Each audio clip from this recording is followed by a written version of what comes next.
आप सबसे पहले इस महीने की एक्टिविटीज मुलाहिजा कीजिए। हमारा खुराक से इलाज का कोर्स चल रहा है। आप इन नंबर्स पे राब्ता करके इस कोर्स का हिस्सा बन सकते हैं। हमारा अगला सेशन फैसलाबाद में होगा, 8 अक्टूबर को होगा और उसका मौजू होगा बिजनेस लीडरशिप। आप अगर अपने बिजनेस को लीड करना चाहते हैं तो इन नंबर्स पे राब्ता करके अपनी सीट रिजर्व करवा सकते हैं। हमारा स्पेन, इटली और फ्रांस का अगला टूर नवंबर में जाएगा। आप इन नंबर्स पे राब्ता करके ये टूर बुक कर सकते हैं। और हम इस साल ट्यूनिस भी जा रहे हैं। हमारा ट्यूनिस का टूर नवंबर में होगा। आप इन नंबर्स पे राब्ता करके ये टूर बुक कर सकते हैं। हार्वर्ड यूनिवर्सिटी के साइंसदानों ने एक अजीब तजर्बा किया।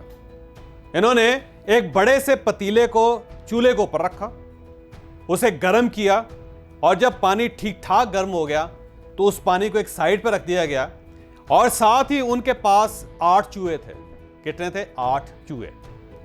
तो उन्होंने वो 8 चूहे उठाए और उस गर्म पानी के अंदर फेंक दिया और उन्होंने देखा कि चूहे जो है डुबकियां खा रहे हैं और गर्म पानी से निकलने की कोशिश कर रहे हैं। तो 15 मिनट बाद जब चूहे थक गए और उन्होंने मजीद कोशिश करना बंद कर दी तो साइंसदानों ने उन 8 के 8 चूहों को बाहर निकाला। बाहर निकालने के बाद उनको खुश किया गया, उनको खुराक दी गई और उनको एक पिंजरे में बंद कर दिया गया।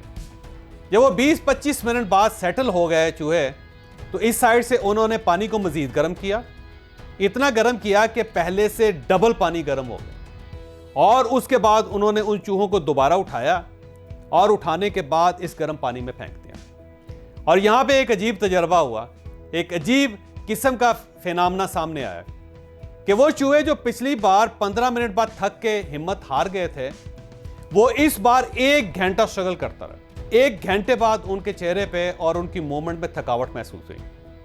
तो साइंसदानों ने उनको बाहर निकाला और इसी तरह उनको पूछ के साफ करके उनको पिंजरे में रख दिया। अब बज़ाहिर ये एक आम सा तजर्बा है, लेकिन इस तजर्बे से 2 सवाल पैदा होते हैं। पहला सवाल तो ये पैदा होता है कि जब चूहे बिल्कुल फ्रेश थे, जब किसी किस्म का मसला उनकी ज़िंदगी में नहीं था और वो ना ही गर्म पानी में गिरे थे, ना ही वो पानी के अंदर गिरे थे, ना ही उन्होंने डुबकियां खाई थी, तो फुल एनर्जी के साथ जब वो थे तो उनको जब उठा के गर्म पानी में फेंका गया तो सिर्फ 15 मिनट निकाल सके।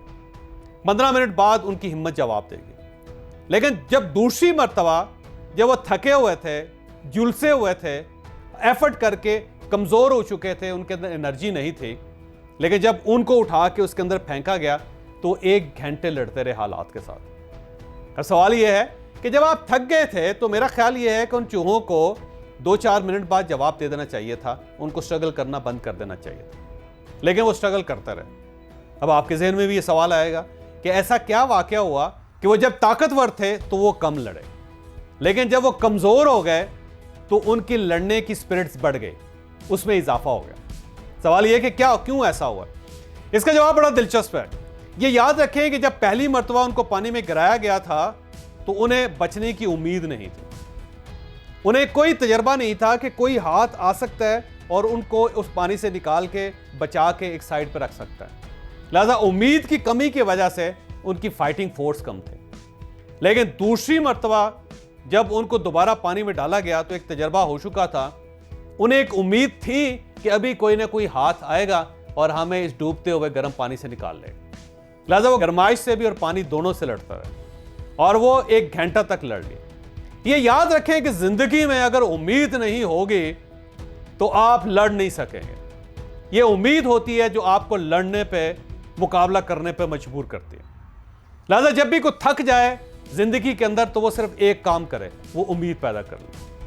उसको कहीं ना कहीं से सहारा मिलना चाहिए, उसे पता चलना चाहिए कि कोई है जो उसको निकाल लेगा। और अगर आप खुद किसी का सहारा नहीं बन सकते तो कम से कम किसी को अपना सहारा जरूर बना ले। एक ऐसा सहारा जिसके बारे में आपको यकीन हो कि हालात कोई भी हो, कोई एक है हाथ जो आएगा और आपको बचा लेगा। अब सवाल यह है कि वो हाथ कौन सा हो सकता है?